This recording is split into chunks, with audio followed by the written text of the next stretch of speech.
નમસ્કાર દર્શક મિત્રો, હું છું એન્કર અર્પિતા પટેલ। દેશભરના તાજા અને સચોટ સમાચાર આપણી ભાષામાં જોવા માટે A1 અભિપ્રાય ન્યૂઝમાં આપનું હાર્દિક સ્વાગત છે।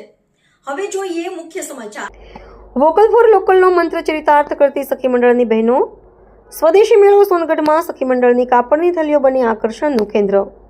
સોનગઢ રંગોપવન ખાતે આયોજિત સ્વદેશી મેળો 2026માં કાપડની થેલીનું પ્રદર્શન ખાસ આકર્ષણનું કેન્દ્ર રહ્યું હતું। મા કાળીમાં સખી મંડળ દ્વારા તૈયાર કરાયેલી આ કાપડની થેલીઓ પ્લાસ્ટિક મુક્ત ભારત અભિયાન સાથે સંપૂર્ણ રીતે જોડાયેલી છે।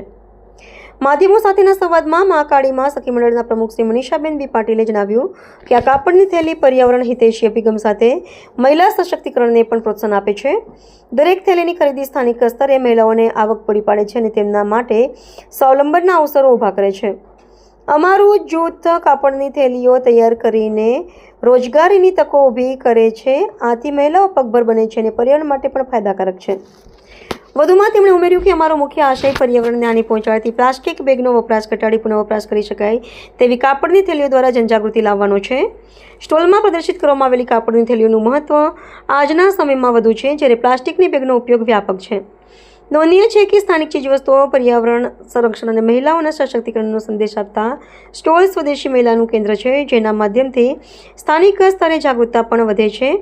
કાપડની થેલીની વાત કરીએ તો લોકોના રોજિંદા જીવનમાં નાના પરિવર્તનથી મોટી બદલાવ લાવવા આવા અભિગમો પરિણામલક્ષી સાબિત થાય છે। સર્વર પાડવી, તાપી।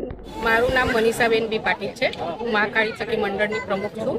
હું મારી બહેનો દ્વારા આ કાપડની થેલીઓ બનાવી એમને રોજગારી આપું છું અને આ પ્લાસ્ટિકનું જે આપણે સરકારશ્રી કહે છે કે નાબૂદ કરો, તે માટે અમે આ ઝુંબેશ ચાલુ કર્યું છે અને અમે બહેનોને રોજગારી આપે છે અને અમને જે આ સ્ટોલ ફાળવવામાં આવ્યું, આ સ્ટોલમાં અમે આ થેલીઓ સ્ટોલવાળા ફ્રીમાં આપવાના છે।